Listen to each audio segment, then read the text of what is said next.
The importance of having an employee handbook.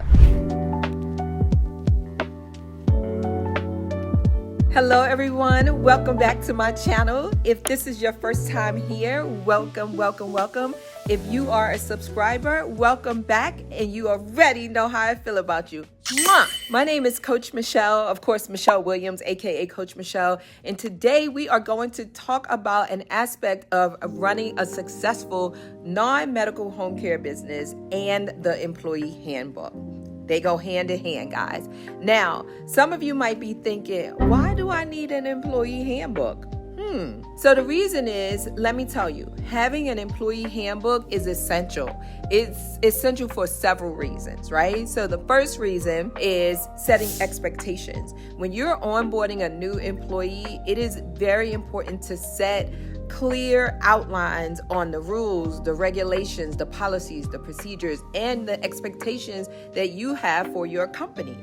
This ensures that everyone is on the same page, understand what their requirements are, their job description, what they can do, can't do, etc. Number 2, legal protection. Yes. Having policies and procedures in place can protect your business from potential legal issues. It establishes a framework for handling disputes, disciplinary actions, and many other HR matters. It's so important when we're promoting consistency, guys. Consistency is a key in any organization, and a handbook is going to help you ensure that your policies and procedures are applied across the board and there's no favoritism, right? And then the next one I would say is onboarding them. An employee handbook is going to help you. It's going to act as a valuable resource. It's going to help you provide information about your company's culture, if you offer benefits, and again, the procedures on how to call out, if you call out, if you need a day off, etc. Also, dress code. There's so many different things that you can put within your employee handbook.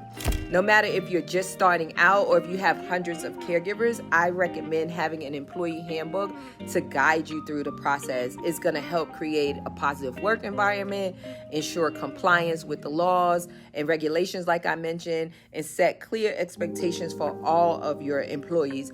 So many times I've heard people talk about, I want to pay this caregiver this amount because she's awesome. I literally just had a conversation with a VIP Plus yesterday that wanted to pay someone extra, potentially pay someone extra because she was so amazing and getting compliments from the client. That's great as long as you're going to do that across the board whenever you get a compliment from a client about a caregiver. And guess what? If you do, you need to have a policy in place. There's specific areas that I would say people can easily get in trouble with. And one of them is when it comes to wages, right? So be very mindful, have something in writing. So using the scenario that I just mentioned, I want you to think about, okay, am I doing this across the board? So if I get that comment from a client, am I going to handle the situation the same throughout, right? Throughout my organization.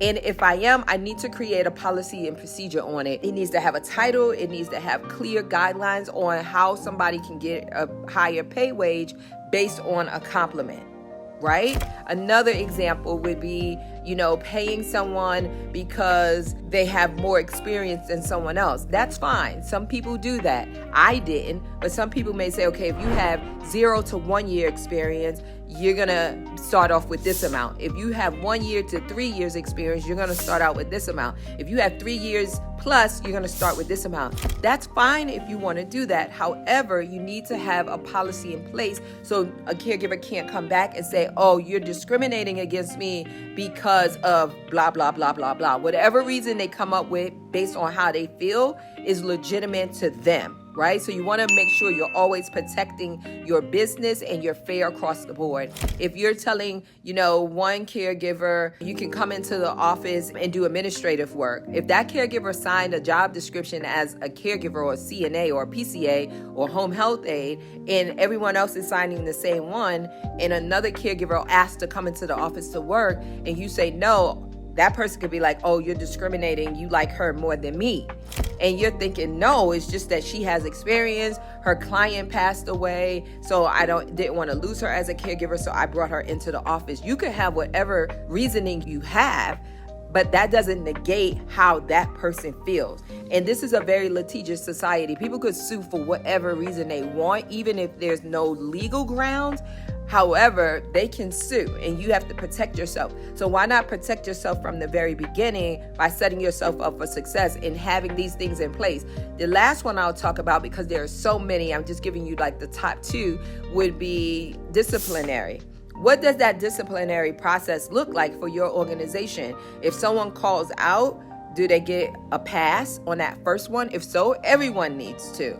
If that person calls out twice, does that person get a written? Does that person get a final? Does that person get fired? Whatever you do with that person, you need to document, go based on your policies and procedures. But guess what? You need to do it for the next person. If you're firing this person because they called out 2 days in a row, and now Tamika called out 2 days in a row and you didn't fire her, and you're thinking, oh, because her baby was sick, this one didn't give a reason. That's not how it works, guys. So you got to make sure, no matter if you're just starting out or you're established with many, many caregivers, you have to be fair. So you should have policies and procedures based on the rules and regulations of your state. If you're in a regulated state, if you're in a non-regulated state, you still need policies and procedures to operate your business on a day-to-day basis.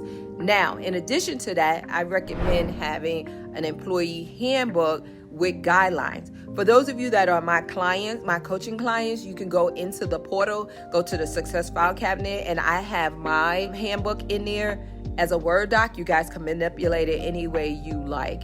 Anyone else, if you're interested in a handbook, this just came to my head. If you're interested in a handbook, just put #handbook, and I may put something together and have it as a resource for a very, very low price, just because I want you guys to be safe. If not, just create a handbook based on your needs. Make sure you're including the dress code in there as well, because you don't want to write someone up for being outside of a dress code when you have not established a dress code. And I'll leave you guys with this. Go over your rules, regulations, policies, procedures, employee handbook during orientation when you are onboarding them into your organization. So guys, if you found value in this video, put down in the comments #value or how and what type of value you've gotten from this. And if you have an idea in mind of a video you would like me to do, jot that down there as well. I'm always in the comments. And last but not least, you already know what to do. Like this video, subscribe to the channel so you can be notified, and turn on the notifications so you can get that ding when I drop a video. Go to my website if you need help, homecarecoaching.com. Take care, guys. God bless. Mwah!